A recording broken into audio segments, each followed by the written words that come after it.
Now on WCCO's Voices. That we're speaking from our point of views and what we think is the truth and what we want them to hear. Every time you engage community, you learn something, and things always change. I stand here as a testament of what this country, stands for and the freedoms.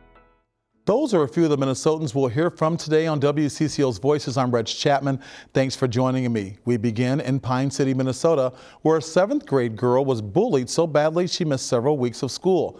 Investigators say students picked on her because of her race. They also say her parents' pleas for help went unanswered. As Adam Duxter reports, the district is now paying the price. State investigators say inside these halls, a Pine City 7th grader was bullied and harassed for months because of her race. The issue got so bad, she missed weeks of school. Thursday, the state's Department of Human Rights says the district did not take the steps to stop or prevent it. The district settling with that student for $65,000. It was gut-wrenching. It almost brings me to tears right now. The news hard to stomach for Stacey Mooney. We have lived it and been through it as well. It made me feel like I'm not crazy, like the school was making me feel. Mooney says for years, her 3 kids, 2 adopted and 1 biracial, were subject to similar treatment in school at Pine City. All 3 now gone from the district. She was called the N-word. She was attacked by children walking around the hallways with a whip app. It makes a whip sound. Told her that she doesn't need to be in school. She can just go out and pick cotton anytime she wants to. It was horrific. In a statement, District Superintendent Cindy Stolp says, as part of the settlement, the district denies any violation of the law, but remains focused on continued improvement. And the board chair pointing out since the incident, there's been a turnover in leadership within the district. Mooney says not enough has changed. We need new people. We need new people to support and help our children. In Pine City, Adam Duxter, WCCO News. Under the settlement, the district has to make changes to prevent future discrimination. Well, a group of young adults in Minneapolis want people to know what it's like to live in the heart of the city when you don't have a place to live. WCCO's Susan Elizabeth Littlefield shares their story. To these young people, I've been in Minneapolis my whole life. this city is home. I'm used to chaos, but not on this kind of level. And you grew up in the country, so you probably never witnessed anything similar. But this is just everyday city life. They are writing a fictional play I can definitely tell you about Mia. inspired by their real, very real lives. Mia, give me a second.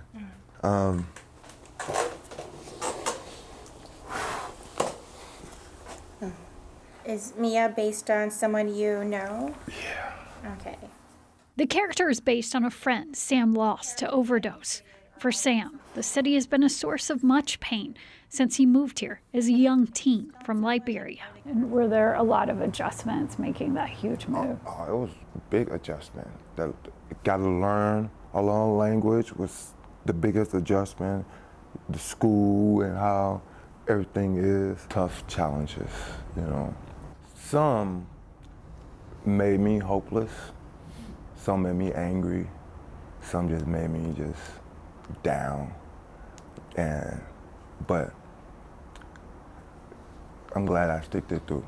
Through his toughest of challenges, navigating homelessness. Especially when it comes time to lay your head down and all you can think about on your head is, where am I going to sleep? What do you wish more people understood about homelessness? It's not a choice that sometimes people get homeless, you know, there's situations, things happen in life, and most of the time people are just too focused on judging people rather than understanding that, hey, it can happen to me too.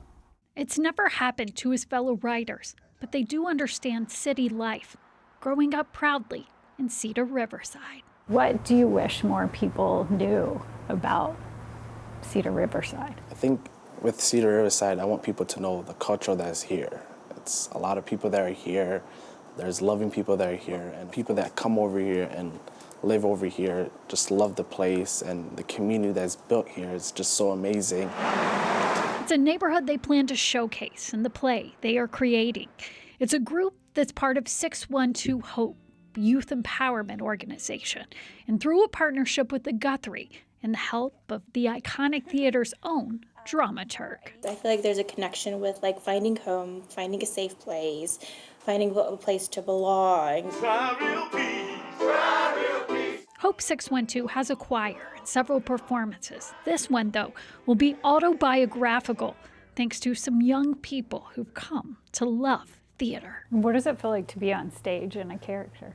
For a second, I forgot my lines, and I'm just sitting there looking at the crowd, and then some click in my head. I seen a picture, and I was just like, oh, I got into my character.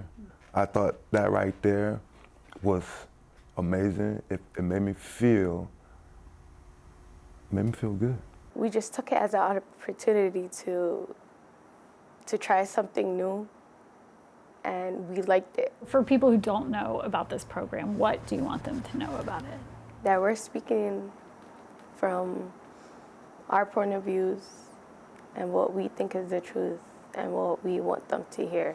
You see how we all have different backgrounds living in the city, but how can we tell that story was the goal for me, and writing that play out and just telling everyone the story that should be out there, and knowing that there's a lot of people in this city that is very silenced and not their story not being told, and us getting that chance, just making sure that we can tell a very true story and an accurate story that sometimes when we write it and act it out, it's not just us, we're speaking for a lot of people that have the same experiences as us. They've been working on the script for 9 months. They hope to get enough donations to have a production on stage this summer. They want people to see their story and to feel it. What do you hope people take away from this show? I hope people see that regardless of your background, of where you're from, if you work with your neighbor and be one with your neighbor, you make the world a better place. For me, it's creating that love and seeing that even though we come from different backgrounds, there might be something that we all have in common.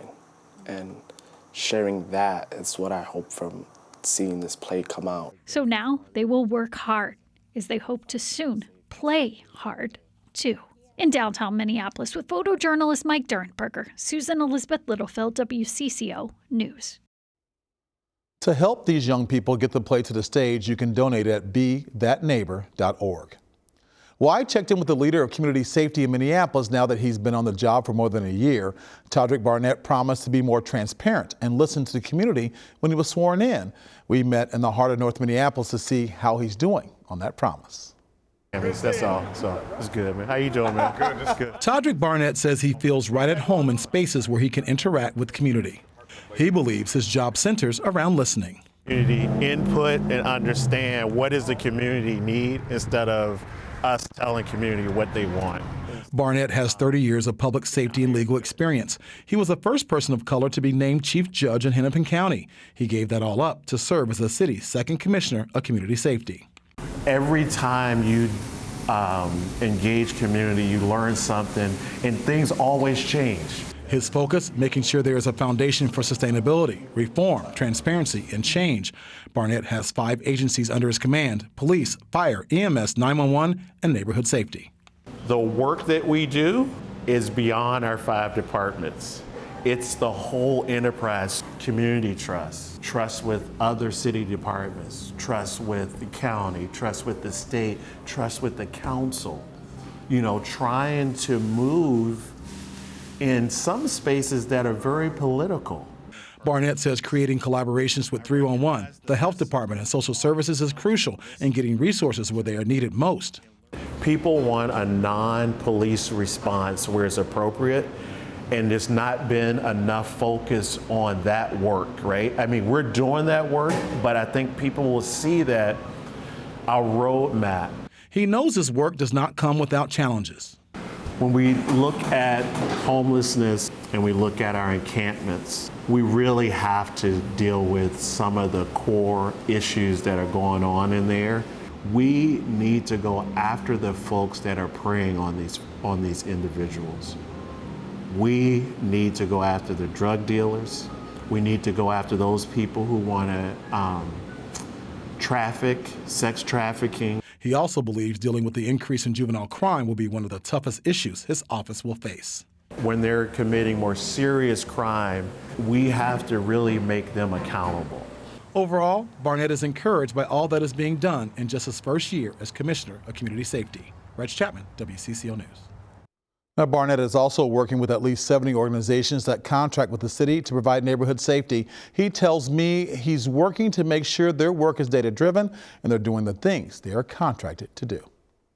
Well, a new Minnesota state representative is making history. Huldah Momani Hiltsley is the first Kenyan-born state legislator in the country. The Democrat is set to represent Osseo and parts of Brooklyn Park. Frankie McLister has her journey to St. Paul and how she hopes to be a voice for change. Momani Hiltsley says that her dream of becoming a U.S. citizen almost didn't happen. And here we are. We were literally 48 hours away from being deported from this country. She moved to Minnesota at the age of 9, her family making the over 8,000-mile journey from Nyamira County in Kenya. But after 11 years working through the U.S. immigration system, it was a last-minute intervention by then-Senator Paul Wellstone that made the difference. Habari gani? Our case was able to be overturned, and I couldn't have imagined I would be sitting here doing an interview 22 plus years later as the newly elected representative for this district. The district covering Brooklyn Park and Osseo in the Minnesota House holds a special place for Momani Hiltsley, an area she considers another home after attending Cooper High School in nearby New Hope. But the news of her election win is leading to high-profile invites in her home country. They have invited me to go with my family for a homecoming celebration, they call it. There's a possibility of even meeting the President of Kenya and the First Lady for a state visit. What do you want to tell that little girl? Your dreams are valid. The win here in Minnesota is also generating a sense of pride, or kiburi in Swahili, for those in Kenya. We believe in her. We are going to support her both spiritually and, socially. A support system that this wife and mother of two says led her to her own American dream. I stand here as a testament of what this country, stands for and the freedoms. In Brooklyn Park, Frankie McLister, WCCO News. Momani takes her seat for her 2-year term on January 14th. A new generation is making sure their voices are heard at the state capitol, how they're already making change. Next on Voices. And one business owner wouldn't listen to advice to stay out of a Minneapolis neighborhood, how his new supermarket is centering community. Plus, a veteran puts culture and fashion on display, a show all about showing off Latino style when Voices is back.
It's a specific voice heard among the aisles of a new supermarket in Minneapolis.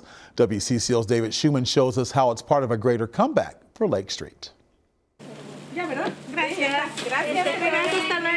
In here, most of what's said and sold is not in English. In fact, more than 80% of what's on the shelves at Colonial Market comes from outside the U.S. It's about catering to the community, the owner says. Our Latino community, our Somali community, Asian community, we have a little bit of everything for everybody. This brand new location at Lake Street in Hiawatha in Minneapolis is Daniel Hernandez's second Hispanic grocery store in the city. Why Lake Street when people told him he was making a mistake? My people is here. You know, Latinos are here. I mean, instead of running away, I'm trying to be closer to them. And they are my customers, they are my people, they are the people that have supported my business ventures. It's a real asset for community members to just have another destination that they can go to get products that they would find back home. The Lake Street Council says Colonial Market is one of several recent openings and groundbreakings in the corridor, like here, where Southside Community Health Services will be moving in. But just to see that continued investment, from community members, shows that, that we're still here, the residents aren't going anywhere. Daniel, too. He has his sights set bigger, with 2 more grocery stores next year in Eagan and North Minneapolis, a location he's particularly proud of. Again, I have a lot of people telling me in many different comments that I should run away. I think I'm going towards that area because I believe, that the people will care. In Minneapolis, David Schumann, WCCO News. Between his grocery stores and a number of other businesses, Hernandez employs more than 100 people. The growing Minnesota Latino community is also hungry for fashion that incorporates style with culture. Photojournalist Ari Mendoza and I had a chance to check out the threads of one of the only Latino clothiers in the Twin Cities. Latino fashions on display. Cultura y estilo. Style and culture. This show highlights the diversity in Latino fashion. Keep the accessories on. Okay. We'll just kind of push them forward a little bit. Backstage, pushing fashion forward is clothier Iban Martinez. I sew custom clothing. Shirts, suits, sports coats, pants. I do denim as well. Martinez is all about showing the public creations that come from his passion for fashion. More than just the essence of having a suit, the way it looks and the way it drapes on people really matters. His introduction to fashion came while on deployment with the Minnesota Army National Guard. We were either going from northern Iraq all the way down to the border of Kuwait, and it was basically pulling security for the oil trucks that were coming down from northern Iraq. Martinez was an infantry soldier, carrying and using a .50 caliber weapon. His specialty, security, his #1 priority. When we were in Kuwait, the first few months we were doing like border patrol and border crossing. So you're in a tower. It was in that tower he picked up and read his very first fashion magazine. When I saw GQ magazine, I just opened it out of curiosity because I was just bored. And I became so interested in, I was always into style, but I was never into, classic menswear. It sparked something inside him. He started buying clothes while on deployment. Once I had the suits, the problem was that I didn't fit everything off the rack. Martinez says paying a tailor to make his suits fit was expensive. He felt the need to design and make suits that not only look great, but have great functionality. When he returned to the States and Minnesota State University in Mankato, he got to work. When I got back and I started building a blog, I started building Instagram and all these other things, I found that other Latinos really gravitated towards my content. Self-taught, he is building a brand, and many are using his talent as a clothier to look and feel good. There we go. And then boot. Yeah, buddy. Yeah, he looks really good. Yeah, man. From the guard tower in Iraq to fashion shows in the Twin Cities, living his dream by making all of his clients familia. Because at the end of the day, that's what they are to me. I really build a one-on-one rapport with my client. With photojournalist Ari Mendoza, Reg Chapman, WCCO News. Now, Martinez has several local celebrities as clients. His workshop is in the North Loop, and he hopes to provide fashion for all who want to look and feel grand. Fortune Ali opened a new chapter when she moved from Somalia to Minnesota more than 20 years ago.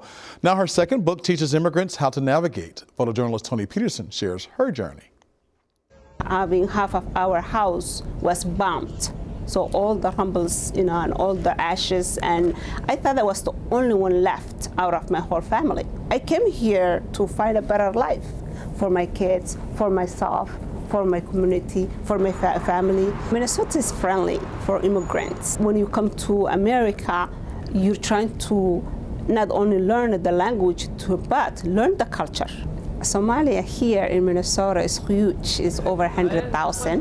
The purpose of this book is to uplift you, to empower you, to encourage you, and to help you identify and find the resources you need to thrive in life. It's a guidebook where I tell women where to go to seek for resources. I want to be a sister to as many women as possible that I can, to help them through navigating system. And this book is not only written for Somali women, but it's written for immigrant women, it's written for women of color, it's written for women who is going through issues, whether they're white, black, Muslim, Christian. United States is my home. This is where I learned how to write. This is where I learned to have a voice. This is where I found my strength. This is my country. Before lawmakers head back to the state capitol, the building was bustling with young adults.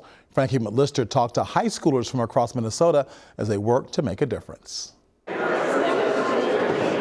It's a jam-packed House chamber, despite zero session. And this time, it's filled with young adults. Today, I was talking about mental health, and that's the reason why I'm here. Topics from mental health to youth homelessness. Our idea is definitely trying to get civic engagement education regarding state government and local government into our curriculum. A youth policy forum hosted by the Center for School Change, a Minnesota nonprofit, which gives lawmakers from both parties the ability to hear the future generation's perspective. About 85 students from around 26 high schools, both representing rural and urban areas, gathered here today in the House chamber. 95% of these students had not even met. It's the forum's third year, and this is just the first part.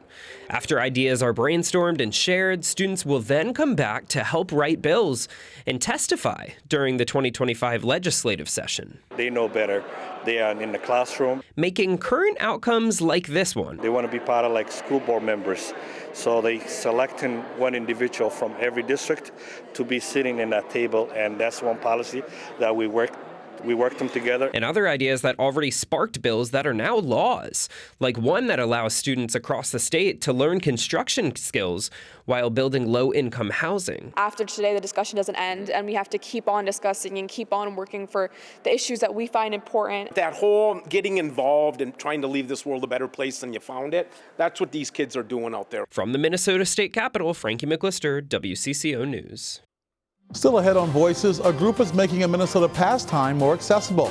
They're bringing the Latino community into the outdoors and interacting with parks. How they're sliding into winter. Next.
Now on Voices, exploring diverse voices in sports and the arts. Outdoor spaces in Minnesota have suffered from a lack of diversity. Outdoor Latino Minnesota is working to change that. Photojournalist Ari Mendoza takes us to Three Rivers Park in Maple Grove to see one example. Glad you guys are all here. All right, we're gonna do a little cross-country skiing today. What I like about the event is that you don't even have to be good to you don't even have to be good at skiing, but you can still enjoy skiing. And it's just really lovely to enjoy skiing and like getting outside of the house in the winter. Falling and making mistakes is just part of learning. And if you fall, that just means that you're actually trying. We're just so lucky and thankful for Three Rivers and Outdoor Latino to help us here. It's a huge community event. It's just about people getting outside and having fun, recreating and just enjoying the outdoors. We're Minnesotans, let's take full advantage of Minnesota winter, right? We got everybody else enjoying the cross-country ski trails. We have 2 kilometers of trails open right now. It was fun. It was super fun? Good. Yeah. Did you fall? A little bit. We have to fall to get good, right? I like the hill when you're going really fast down. It just feels nice. I love that there's people from all around the community here. There's a little bit of everybody, and it's a great way to come together and do something for our Minnesotan culture, but with people from all kinds of cultures. Okay, let's go on the trail. You did it, you're in the tracks. Good job, honey, good job. Oh my gosh, bend your knees, good job. Good fall. Find info about Outdoor Latino Minnesota at WCCO.com. A Minnesota nonprofit is helping teens break free from society pressures through the power of music. Barrett Leone shows us the life-changing program. Let's see what my voice allows me to do right now. 15-year-old Obadiah Gamble's fingers are glued to the guitar. If I'm not playing it, I'm listening to it or I'm thinking about it. He hasn't been playing long. I love Otraves. But he makes up. Be my boat, be my river. For Lost Time Now. I started taking it seriously when I got that guitar. That guitar was given to him by a nonprofit called Free Guitars for Kids. I think there are thousands or maybe millions of kids out there, like Obadiah. Co-founder Terry Esau believes he can change lives with the 6th string. And now look, it's like he's a natural. And the proof Blackbird singing in the night is in the pudding. I know that a guitar can change a kid's life because it changed mine. And now, I want to break free.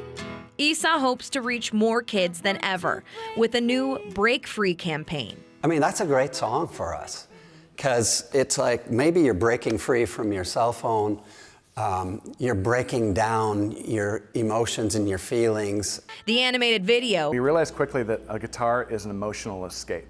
Created by Minneapolis-based Preston Spire, we really wanted to do an emotional, impactful campaign. Depicts the power of music and the escape and solace it brings. The main goal of our campaign is to just get more eyes on this brand. More eyes on this brand means more guitars for kids. To date, Free Guitars for Kids has given about 2,500 instruments to kids in underserved communities across the country. Anytime you can go and help the community, that's a really fun thing to be a part of. And while it can cost more than $100 to give a guitar, we can't do that without funding partners to help us do it. Esau believes its impacts, if we can get more guitars in the hands of kids, then we know we've done our job.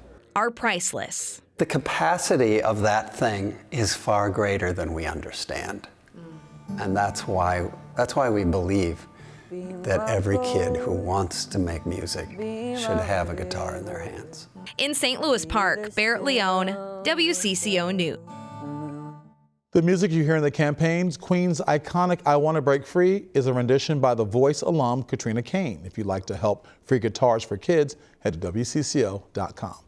And go to youtube.com/WCCO and click on playlists for more stories giving voices to diverse communities. I'm Reg Chapman. Thanks for joining us for Voices.